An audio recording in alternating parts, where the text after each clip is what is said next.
मराठा आरक्षणासाठी आंदोलन करणारे मनोज जरांगे पाटील यांच्यावर अजय महाराज बारसकर यांनी आरोप केलेत। मनोज जरांगे यांनी लढाई गोरगरीब मराठ्यांसाठी आणि लेकरांबाळांसाठी नव्हती, ज्यांना ओबीसीच्या कोट्यावधी सरपंच व्हायचं होतं त्यांच्यासाठी जरांगे यांची ही लढाई होती। वाशीमध्ये ज्या दिवशी मुख्यमंत्री एकनाथ शिंदे यांच्या हस्ते ज्यूस पिऊन उपोषण सोडलं, त्याच्या आदल्या दिवशी जरांगे यांनी मटण खाल्लं।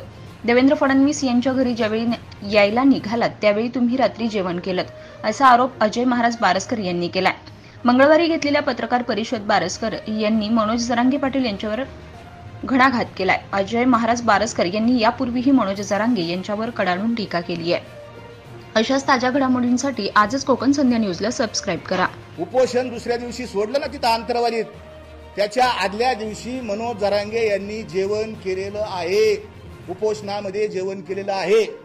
महाराजांच्या विनंतीला मान ठेवून तुम्ही भाकरी खाल्ली का? फसवता का? लोकांना हे करता। दोनदा मुख्यमंत्र्यांनी उपोषण सोडलं आणि तिसऱ्या वेळी तुम्ही कोणाच्या हाताने उपोषण सोडलं? ज्यांना तुम्ही आंबडचा भावी आमदार करण्याचा शब्द दिला अशा तुमच्या व्यक्तिगत मैत्रीतला तुम्ही उपोषण सोडलं। पनवेल, नवी मुंबई आणि रायगड जिल्ह्यातील ताज्या बातम्या आणि नवीन घडामोडी पाहण्यासाठी सबस्क्राइब करा कोकण संध्या न्यूज चॅनल आणि दाबा बेल आयकॉन।